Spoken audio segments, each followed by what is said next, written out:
جی عن عبادة بن صامت رضي الله عنه قال قال رسول الله صلى الله عليه وسلم من شهد أن لا إله إلا الله وحده لا شريك له وأن محمدا عبده ورسوله وأن عيسى عبد الله ورسوله وكلمته ألقاها إلى مريم وروح منه وأن الجنة حق والنار حق أدخله الله الجنة على ما كان من العمل.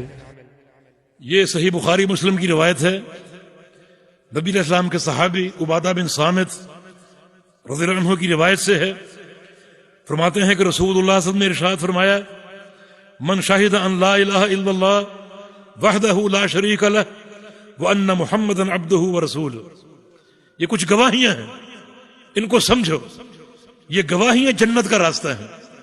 پہلی گواہی من شہد ان لا الہ الا اللہ، جو شخص یہ گواہی دے کہ کوئی معبود حق نہیں ہے صرف اللہ، سچا معبود حق صرف اللہ ہے، اس کے سوا جتنے معبود ہیں سب باطل جھوٹے جو لوگوں نے بنا رکھے ہیں حجر کو، شجر کو، شمس کو، قمر کو، اور پھر مختلف درگاہوں کو، کراچی کی درگاہ، اجمیر کی درگاہ، لاہور کی درگاہ، پاک پتن کی درگاہ، گولڑا کی درگاہ، اور پتہ نہیں کون کون سی، کوئی زندہ کوئی مردہ. فرمایا کہ گواہی دے کوئی سچا معبود نہیں سوائے اللہ کے، سب جھوٹے ہیں، معبود حق صرف ایک اللہ ہے. آئیے غور کرو شاہدہ کا معنی کیا؟ گواہی دے. گواہی جانتے ہیں کیا ہوتی؟ گواہی دینا ضروری. گواہی کیا ہے؟ گواہی نمبر 1 علم کا نام ہے. علم کے بغیر گواہی نہیں ہوتی.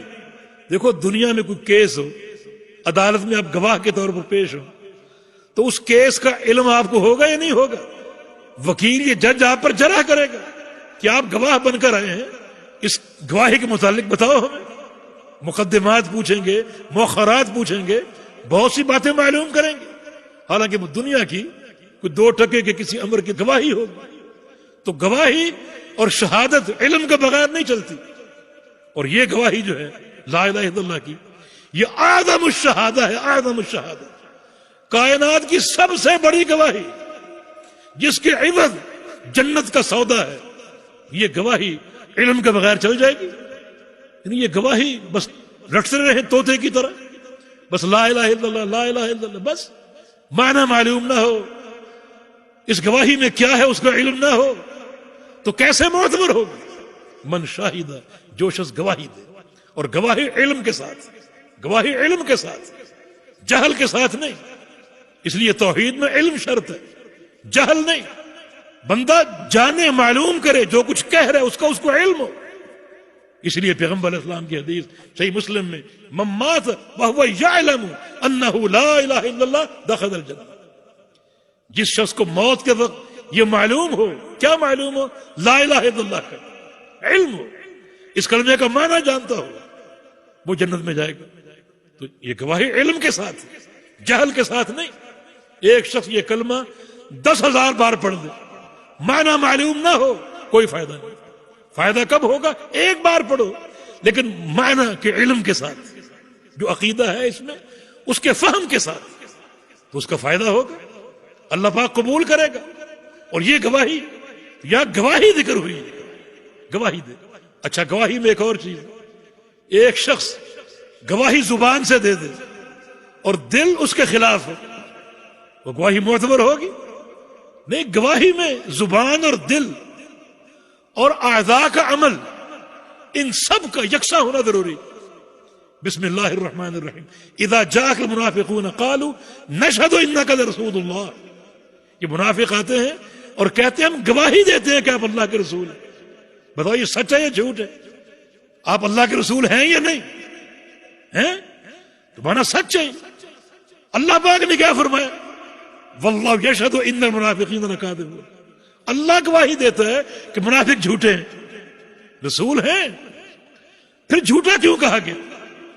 جھوٹا باعتبار گواہی کے، کہ گواہی میں زبان، دل اور عمل یکساں ہوتے.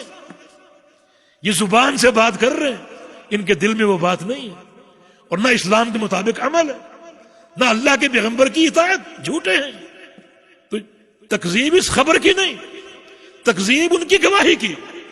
تو گواہی میں ضروری ہے کہ جو چیز زبان پر ہو وہ دل میں ہو، اور انسان کا عمل بھی اس کی ترجمانی کرے۔ اب لا الہ الا اللہ کی گواہی کیا ہے؟ زبان سے اقرار ہو اور دل میں سچی تصدیق ہو اور پوری زندگی عمل بھی توحید کے مطابق کرے۔ بڑا موقت معاملہ ہے، اس لیے رسول اللہ صلی اللہ علیہ وسلم نے آگے مزید تاکید ذکر کی، وحدہ لا شریک لہ۔ یہ وحدہ تاکید ہے اس بات کی، الا اللہ کی، اور لا شریک لہ یہ تاکید ہے نفی کی، لا الہ کی، دوبارہ کہ وہ اکیلا ہے، اس کا کوئی شریک نہیں۔ یہ گواہی کتنی موقت اور معتبر ہے، دوبارہ یہ بات کہی، اسی بات کو دہرایا۔ اس جملے کی حیثیت تاکید کی ہے، اور ماقبل جملہ موقت ہے۔ وحدہ اس بات ہے، یہ اس بات کی تاکید الا اللہ کی، اور لا شریک لہ نفی ہے، یہ نفی کی تاکید ہے، یعنی لا الہ کی۔ تو لا الہ الا اللہ نفی و اثباتاً، کوئی معبود نہیں مگر اللہ، سچا معبود، معبود حق، اور باقی سب جھوٹے ہیں۔ یہ گواہی دے نمبر 1۔ دوسری گواہی وَأَنَّ مُحَمَّدًا عَبْدُهُ وَرَسُولُهُ، اور محمد صلی اللہ علیہ وسلم اللہ کے بندے اور اس کے رسول ہیں۔ یہ گواہی دے محمد اللہ کے بندے ہیں، ایک انسان ہے۔ قُلْ إِنَّمَا أَنَا بَشَرٌ مِثْلُكُمْ، کہہ دو میں تم جیسا انسان ہوں، بشر ہوں، اللہ کے بندے ہیں۔ اور عبدیت میں تکریم ہے، جو مقام عبدیت کا ہے، بندہ ہونے کا ہے، یہ مقام فرشتے کا نہیں ہے۔ عبد کا مقام بہت اونچا ہے، تو آپ اللہ کے بندے ہیں اور اس کے رسول۔ یہ گواہی دے۔ اگر ایک شخص رسول اللہ صلی اللہ علیہ وسلم کو اللہ کا نور مانتا، جو بدعی عقیدہ ہے، تو وہ اس گواہی سے انحراف کر رہا ہے۔ اللہ کا عبد مانے اور اللہ کا رسول مانے۔ رسول کون مانتا؟ رسول وہ شخص مانتا ہے جو اللہ کے پیغمبر کی اطاعت کرے، گواہی ہے۔ اور گواہی زبان کے ساتھ، دل کے ساتھ اور عمل کے ساتھ ہے۔ اب اللہ کے رسول کا نام تو لے، ایمان کا اظہار تو کرے، مگر اپنے عمل کے لیے بات کسی اور کی مانے، یہ گواہی سے انحراف ہے۔ نہیں، ان کو رسول مانے، اور رسول ماننے کی دلیل کیا ہے؟ ان کی اطاعت کرے۔ اللہ کے پیارے پیغمبر کی سب سے بڑی شان یہی ہے کہ آپ اللہ کے رسول ہیں۔ یہ مان لیا، سب کچھ مان لیا۔ افسوس یہ کہ ہم یہ نہیں مانتے، شان بیان کرتے ہیں، کوئی شک نہیں، لیکن بعض اوقات شان بھی ایسی جس کا پیغمبر علیہ السلام کے احترام سے کوئی تعلق نہیں۔ کالی کملی والے، کالی زلفوں والے، یہ کون سی شان ہے؟ پیارے ہونٹ اور پیارا چہرہ، اور یہ سب باتیں درست ہیں، مگر یہ سب باتیں تابع ہیں رسول اللہ کے۔ جو بھی شان، مثلا آپ پوری اولاد آدم کے سردار ہیں، حق ہے، لیکن کیونکہ آپ رسول اللہ ہیں۔ جنت میں سب سے پہلے آپ جائیں گے، حق ہے، کیونکہ آپ رسول اللہ ہیں۔ جتنے بھی شان، قیامت کے دن شفاعت کا مقام آپ کو حاصل ہوگا، کیونکہ آپ اللہ کے رسول ہیں۔ قیامت کے دن مقام محمود پر آپ فائز ہوں گے، حق ہے، آپ اللہ کے رسول ہیں۔ قیامت کے دن حوض کوثر آپ کو دیا جائے گا، حق ہے، کیونکہ آپ اللہ کے رسول ہیں۔ رسول اللہ مان لیا، سب کچھ مان لیا۔ رسول اللہ نہیں مانا، کچھ بھی نہیں مانا۔ رسول اللہ ماننے کی دلیل کیا ہے، تقاضا کیا ہے؟ اللہ کے پیغمبر کی اطاعت۔ یہ گواہی، اور گواہی ایک ایسی چیز ہے جو زبان، دل اور عمل کی یکسانیت کا نام ہے۔ زبان پہ کچھ ہو، دل میں کچھ ہو، عمل کچھ ہو، یہ گواہی کے ساتھ مذاق ہوگا۔ تو آؤ ان ساری حدود کو سمجھو کہ دین ہم سے کیا چاہتا ہے اور کیا تقاضا کرتا ہے۔ ایک اور گواہی، وَأَنَّ عِيسَىٰ عَبْدُ اللَّهِ وَرَسُولُهُ، عیسیٰ علیہ السلام اللہ کے بندے ہیں اور اللہ کے رسول ہیں۔ عیسیٰ علیہ السلام اللہ کے، ان کو اللہ کا بندہ مانو اور اللہ کا رسول مانو۔ ان کو عبداللہ ماننا یہ رد ہے عیسائیوں پر۔ عیسائی ان کو عبداللہ نہیں مانتے تھے، بلکہ اللہ کا بیٹا کہتے تھے، ابن اللہ کہتے تھے۔ بلکہ بعض تو کہتے ہیں کہ اللہ خود مسیح ہے، اللہ عیسیٰ ہے، اور بعض کہتے ہیں اقانیم ثلاثہ، مل کر اللہ بنتا، الہ بنتا۔ ایک اقنوم الہ کی ہے، ایک روح القدس کی، اور ایک ابن کی۔ ایک اب، ایک ابن، ایک روح القدس۔ اب اللہ ہے، نعوذ باللہ، ابن عیسیٰ ہے، اور روح القدس جبریل، یہ تینوں مل کر ایک الہ بنتے۔ عیسائیوں کا عقیدہ، کوئی کہتا ہے کہ عیسیٰ اللہ کا بیٹا، تو یہ سب ان کے عقائد، مگر فرمایا کہ گواہی دے کہ عیسیٰ اللہ کا بندہ ہے، عیسیٰ اللہ کا بندہ ہے، یہ گواہی دے۔ اللہ کا بیٹا نہیں ہے، اللہ کا بندہ ہے، یہ گواہی دے تاکہ عیسائیوں پر رد ہو جائے۔ وہ عیسیٰ علیہ السلام اللہ کا بیٹا مانتے۔ اور دیکھو میرے پروردگار کی رحمت کی وسعت، اللہ تعالیٰ نے عیسائیوں کے تینوں عقیدے ذکر کیے، ثالث ثلاثہ، اور اللہ مسیح ہے، اور اللہ اور عیسیٰ ابن اللہ ہے، تینوں ذکر کی۔ حالانکہ تینوں عقیدے چوٹی کے غلیظ ترین گندے عقیدے، ایسا انسان کسی بخشش کا مستحق ہو سکتا ہے؟ نہیں ہو سکتا۔ مگر پروردگار نے کیا فرمایا؟ افلا یتوبون الی اللہ، یہ لوگ اللہ کی طرف توبہ کیوں نہیں کر لیتے؟ معنی اگر یہ بھی توبہ کر لیں اللہ ان کو بھی معاف کرے۔ یہ پروردگار کی رحمت اور اس کی توبہ کی وسعت۔ تو اس کی گواہی دے عیسیٰ اللہ کا بندہ ہے اور اللہ کا رسول بھی۔ یہ رد ہے یہودیوں پر۔ یہودی عیسیٰ علیہ السلام کو نعوذ باللہ ثم نعوذ باللہ ولد زنا مانتے تھے، استغفر اللہ۔ اللہ کا رسول، بھلا ایسا ہو سکتا ہے؟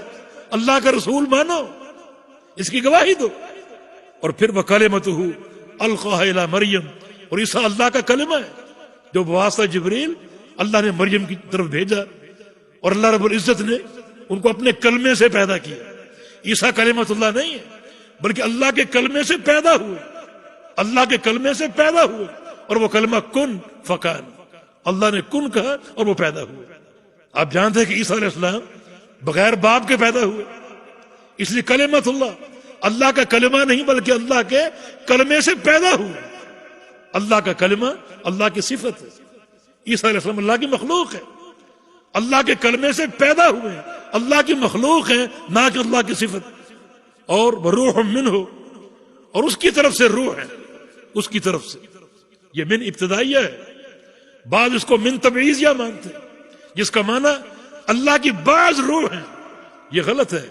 عیسیٰ علیہ السلام اللہ کی طرف سے روح ہیں، جیسے عام ارواح ہیں۔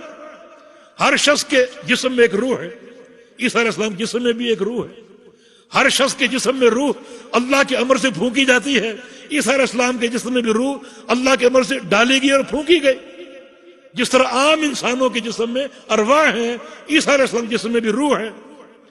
لیکن یہ تخصیص کیوں کی گئی؟ روح منہ، یہ خاص کیوں کیا گیا؟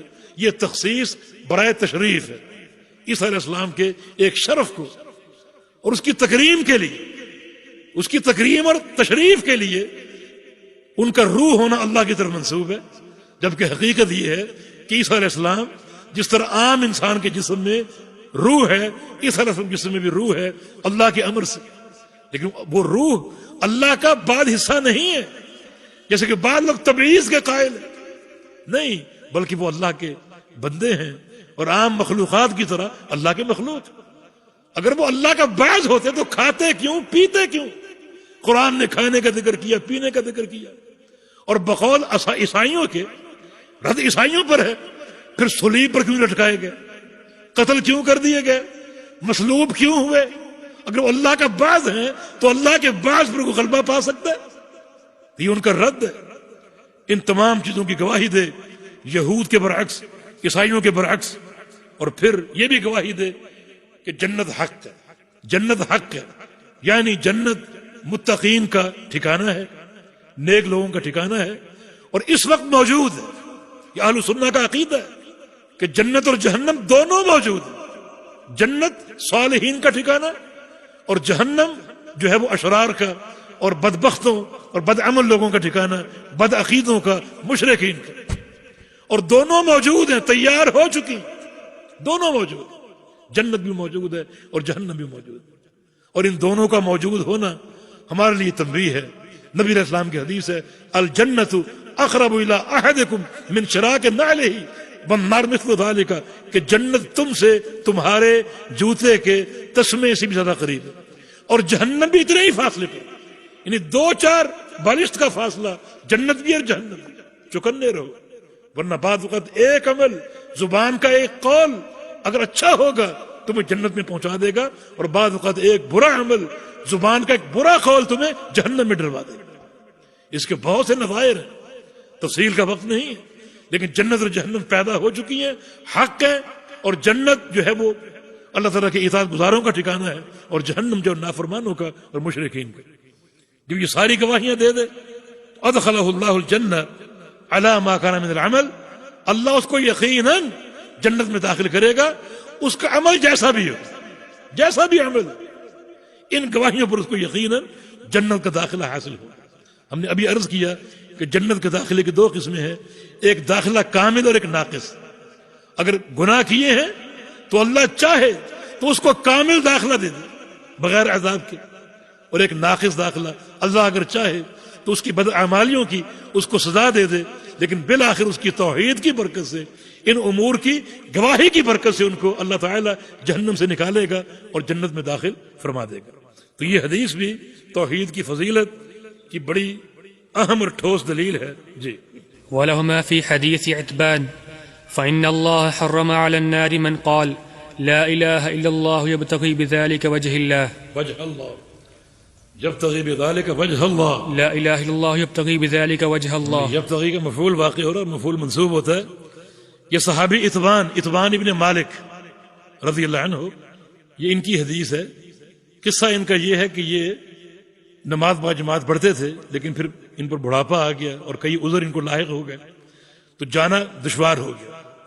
نبی علیہ السلام سے عرض کیا کہ یا رسول اللہ صلی اللہ علیہ وسلم، آپ میرے گھر آئیے اور کسی ایک جگہ کا انتخاب کر کے وہاں نماز پڑھیے، 2 نفل پڑھیے، تاکہ اس جگہ کو میں اپنی مسجد بنا لوں، باہر نکلنا میرا مشکل ہے تو وہیں میں پھر نماز پڑھا کروں، تو آپ آئیے برکت کے لیے وہاں نماز پڑھیے، تو پھر میں اس کو ہمیشہ کے لیے مسجد بنا لوں گا۔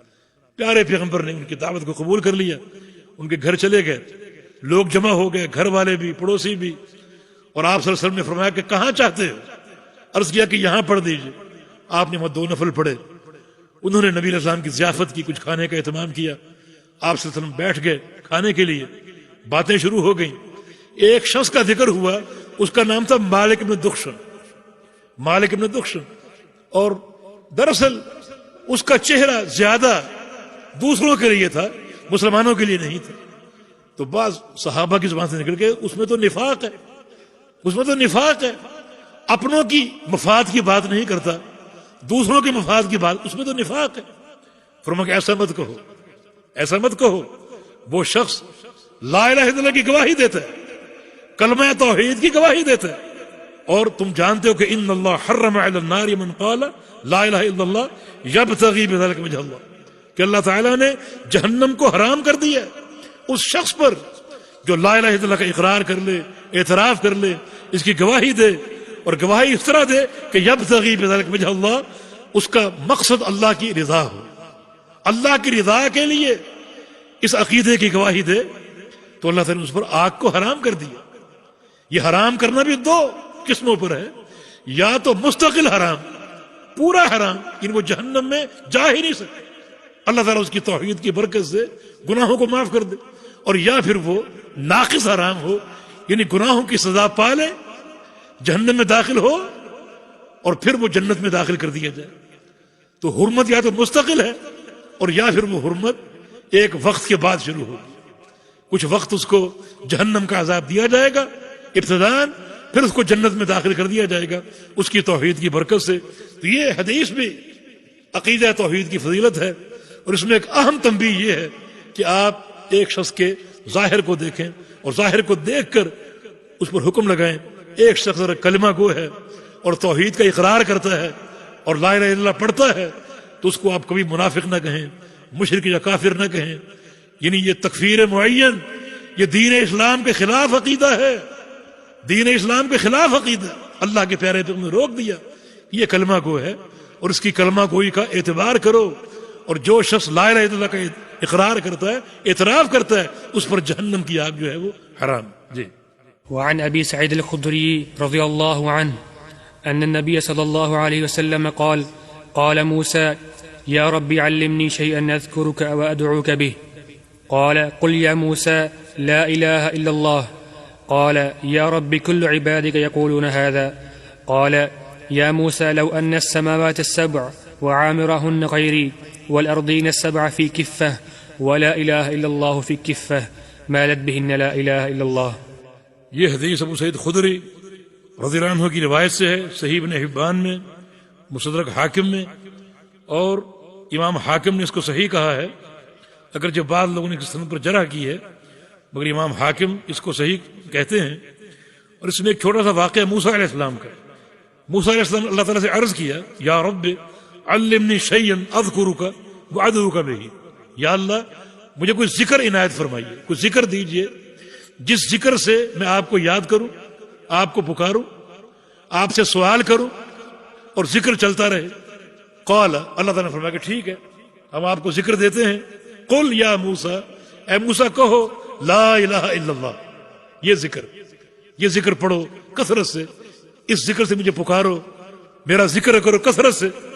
تو موسیٰ علیہ السلام نے کہا یا رب کل عبادک یقولون ھذا، تیرا ہر بندہ یہ کہتا ہے، یہ ذکر تو عام ہے سب کرتے ہیں، مجھے کوئی خاص چیز دیجیے، کوئی خاص چیز عنایت فرمائیے جو صرف مجھے ہی ملے. تو اللہ پاک نے فرمایا کہ موسیٰ تم اس کلمے کو عام قرار دیتے ہو.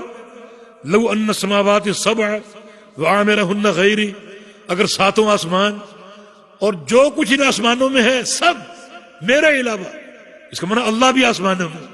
جو لوگ کہتے ہیں کہ اللہ ہر جگہ موجود ہے، یہ عقیدہ شریعت کے خلاف ہے، شریعت کے مقاصد کے خلاف ہے. اللہ تعالیٰ بذات ہی اپنے عرش پر ہے اور اپنے علم کے اعتبار سے، احاطہ کے اعتبار سے، اپنی قدرت کے اعتبار سے پوری کائنات پر اس کا علم، احاطہ، قدرت پوری کائنات کو محیط ہے. مگر اس کی ذات الرحمن علی العرش استوى، رحمان عرش پر مستوی، یہ اس کی شان ہے، یہ اس کا مقام ہے کہ وہ سب سے اوپر اور سب سے بلندی پر ہے اپنی ذات کے اعتبار سے. مگر اس کی قدرت، اس کا قبضہ، اس کا ملک، اس کی تدبیر، اس کا احاطہ پوری کائنات کو گھیرے ہوئے. تو آسمانوں میں جو کچھ ہے میرے علاوہ. اور پھر ساتوں زمینیں ایک پلڑے میں ڈال دی جائیں، اور بعد حصوں میں ساتوں زمینیں اور زمینوں میں جو کچھ ہے اور وہاں میرے علاوہ نہیں. اور تاکید اللہ تعالیٰ اوپر ہے نیچے نہیں ہے. یہ ہر جگہ اللہ کو ماننا، اللہ کے شایان شان نہیں کہ اللہ ہر جگہ موجود ہے. دیکھو ہر جگہ موجود ہو کر علم حاصل کرنا کون سا کمال ہے، یہ تو مخلوق بھی کر سکتی. یہ مسجد جہاں درس ہو رہا ہے میں نے نہیں دیکھی، اب میں یہاں آ کر دیکھ لی، اب مجھے اس مسجد کا علم ہو گیا، کتنے ستون ہیں، کیسی چھت ہے اور کیسی صفحے ہیں. تو یہاں پہنچ کر علم تو میں بھی لے سکتا ہوں، آپ بھی لے سکتے ہیں. اگر اللہ کا بھی یہی مقام ہے کہ ہر جگہ موجود ہو کر وہاں کا علم لے گا، یہ کون سا کمال ہے؟ کمال تو یہ ہے کہ عرش پر مستوی ہے، سب سے اوپر، انتہائی بلندی پر، جس علوم کا اندازہ ہی نہیں، اور پوری کائنات کے ایک ایک ذرے سے واقف ہے اور جانتا ہے. لا يخفى عليه شيء في الارض ولا في السماء، ساتوں آسمانوں اور زمینوں میں اس سے ایک ذرہ بھی پوشیدہ نہیں. یہ کمال ہے. فرمایا کہ اگر ساتوں آسمان اور جو کچھ آسمانوں میں سب میرے علاوہ، اور ساتوں زمینیں اور جو کچھ زمینوں میں سب ترازو کے ایک پلڑے میں ڈال دو اور لا الہ الا اللہ ایک پلڑے میں ڈال دو، تو مارت بہن لا الہ الا اللہ، تو لا الہ الا اللہ کا پلڑا بھاری ہوگا. ساتوں آسمان، سارے فرشتے، ساری مخلوقات، ساتوں زمینیں لا الہ الا اللہ کے مقابلے میں ہلکی پڑ جائیں گی. اس کلمے کا وزن کتنا قوی یہ کلمہ ہے. جو شخص اس کو اختیار کر لے، اتنی طاقت اس کو عذاب مل سکتا ہے پورے فہم کے ساتھ. بڑی طاقت اس کلمے میں، بڑا وزن اس کا. تو اس وزن کو سمجھو اور اس کلمے کا حق ادا کرو. جی. عن أنس رضي الله عنه سمعت رسول الله صلى الله عليه وسلم يقول قال الله تعالى يا ابن آدم لو أتيتني بقراب الأرض خطايا ثم لقيتني لا تشرك بي شيئا لآتيتك بقرابها مغفرة. جناب انس بن مالک اس کے راوی ہیں رضی اللہ عنہ، اور جامع ترمذی کی حدیث ہے، حسن درجے کی ہے. فرماتے ہیں کہ میں نے نبی علیہ السلام کو یہ فرماتے ہوئے سنا ہے، اللہ فرماتا ہے یا ابن آدم، اے آدم کے بیٹے، لو اتیتنی بقراب الارض خطایا، اگر تو آئے میرے پاس زمین بھر کے گناہوں کو لے کر، بقراب الارض اے بملء الارض، زمین بھر دے گناہوں کے ساتھ، تیری معصیتوں سے زمین بھر جائے. ثم لقیتنی، پھر مجھے آ کر ملے اس طرح کہ لا تشرک بی شیئا، تو نے میرے ساتھ شرک نہ کیا ہو، شرک نہ کیا ہو. اور اگر شرک ہو چکا ہو تو سچی توبہ کر لی، سچی توبہ کر لی، ایسی توبہ کر لی کہ پھر کبھی شرک کے قریب نہ گیا ہو اور توحید پر قائم رہا ہو، تو اس کا صلہ میرے ہاں کیا ہے؟ لا اتیتک بقرابها مغفرۃ، میں اسی زمین کو تیرے گناہوں سے صاف کر کے اپنی مغفرت سے بھر کے تجھے دے دوں. تیرے گناہوں کو صاف کر کے اسی زمین کو اپنی مغفرت سے بھر دوں گا، اپنے فضل سے بھر دوں گا۔ یہ توحید کا فائدہ اور توحید کی عظمت، یہ توحید کس طرح گناہوں کا کفارہ بنتا۔ مگر بات وہی عقیدے کی کہ موحد انسان کے گناہ جو ہیں وہ اللہ کی مشیت کے تحت، اس کی مشیت اگر چاہے تو گناہوں کا بندوں کو سزا دے دے، اور چاہے تو اللہ تعالیٰ ابتداءً بندے کو معاف کر دے۔ بعض بندے توحید کی گواہی دیتے ہیں اور اللہ تعالیٰ کو اتنی پسند آتی، ان کا ٹھوس عقیدہ، پہاڑوں کی طرح مضبوط عقیدہ، اٹل، کوئی لغزش نہیں، کوئی تزلزل نہیں، اور ان کی معرفت اتنی اللہ کو پسند آتی ہے کہ اللہ تعالیٰ ان کی بخشش کی تدبیریں کرتے ہیں۔ ایک تدبیر یہ ہے کہ اللہ تعالیٰ اپنے پیغمبر کو ان کی شفاعت کا حکم دیتا ہے، یہ اللہ کے امر سے ہوگی۔ ایک تدبیر یہ بھی ہے کہ اللہ تعالیٰ ایک موحد گناہ گار کو لائے گا، موحد ہے مگر گناہ گار، اور اس کے ساتھ ساتھ ایک بندہ یہودی یا عیسائی بھی لایا جائے گا۔ ہر موحد مذنب کے ساتھ جس کو اللہ چاہے، اہل کتاب میں سے ایک شخص کو لائے گا، یہودی یا عیسائی، اور اللہ فرمائے گا میرے بندے تیری توحید کا تقاضا یہ تجھے معاف کر دو، اور تیرے گناہوں کا تقاضا یہ تجھے سزا دو۔ دونوں تقاضے جمع ہیں، تیری توحید کا تقاضا کیا ہے؟ تجھے معاف کر دوں، اور گناہوں کا تقاضا کیا ہے؟ تجھے سزا دو۔